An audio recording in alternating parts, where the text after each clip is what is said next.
In a tiny Iowa farming town surrounded by nothing but endless cornfields and horizon, lives 22-year-old Early Lindstrom. Mornings are spent working the farm with his dad, Cliff. Afternoons belong to the baseball diamond. Ever since he was a little boy swinging a plastic bat, Early has had one dream: to play in the major leagues.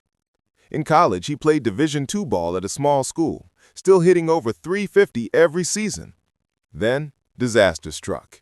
A farm accident tore his rotator cuff to shreds.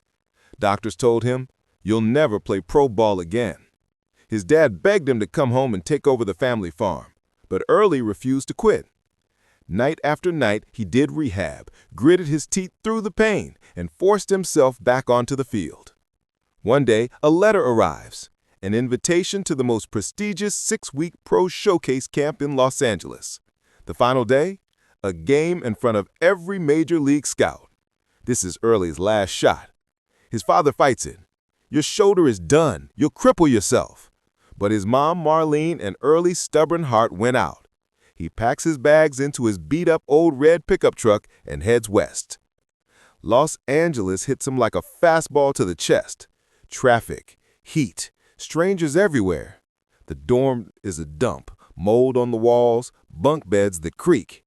That's where he meets Roberto "Beto" Vida, a wisecracking catcher from West LA whose family owns Casita Vita, a traditional Mexican restaurant.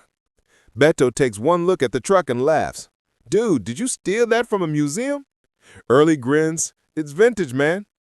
First day of camp, Coach Willis, tough but fair, sees Early's medical file and moves him from shortstop to second base. "Your arm can't take shortstop anymore." Early hates it, but he swallows his pride. Then comes the moment everyone remembers. Blake Barlow, the infamous AAA flamethrower who throws 100 miles per hour and got kicked out for bad behavior, steps on the mound. First pitch, Early crushes it 400 feet over the fence. The whole field goes silent. Blake's face turns red. A rivalry is born. Money runs low fast. Beto drags Early to Casita Vita for a part-time prep cook job. There he meets Beto's older sister Ariana, beautiful, fiery, and a brilliant chef who's secretly dreaming of Mexican-Asian fusion dishes, while her traditionalist father, Chef Rodrigo, refuses to let her experiment. At first, Ariana can't stand the farm boy in her kitchen. Early just smiles. "I learn fast." Days turn into weeks. By day, Early shines at camp, hiding the growing pain in his shoulder. By night, he chops onions, learns the difference between chile de árbol and chipotle, and slowly wins Ariana over. One evening, she secretly shows him the empty storefront she's rented for her dream restaurant, Ariana's Mexican Fusion. Early is blown away. "Why don't you just tell your dad?" She sighs. "He'll never understand. I have to do this on my own."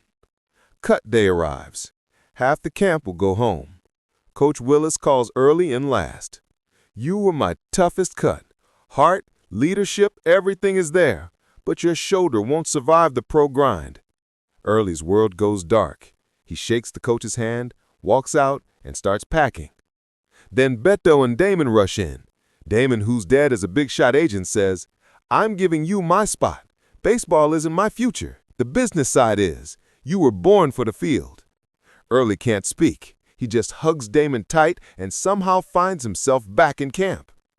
Meanwhile, Ariana's secret investors pull out at the last second. Everything she saved, every credit card maxed, gone. Her father finds out and explodes. "You went behind my back." She breaks down. Early holds her as she cries. That night, for the first time, they slow dance in the empty restaurant and admit they've fallen in love with each other. But a misunderstanding tears them apart. Taylor, an ambitious junior agent, starts flirting hard with Early, promising fame and fortune. Ariana sees it, assumes the worst, and shuts him out. Even Beto turns on him. Early is suddenly alone again. Final game day, the biggest day of his life. Miraculously, his parents fly in from Iowa, the first time they've ever seen him play competitively.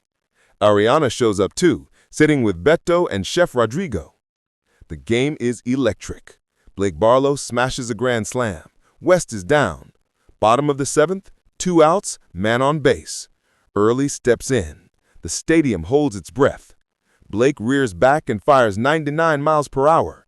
Early swings with everything he has. The ball rockets into the night sky. Game tied. His father is crying in the stands. Top of the ninth.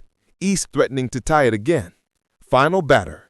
Hardliner to second. Early dives, makes an impossible catch, wins the game for West. But the landing destroys his shoulder completely. He lies on the dirt screaming in pain.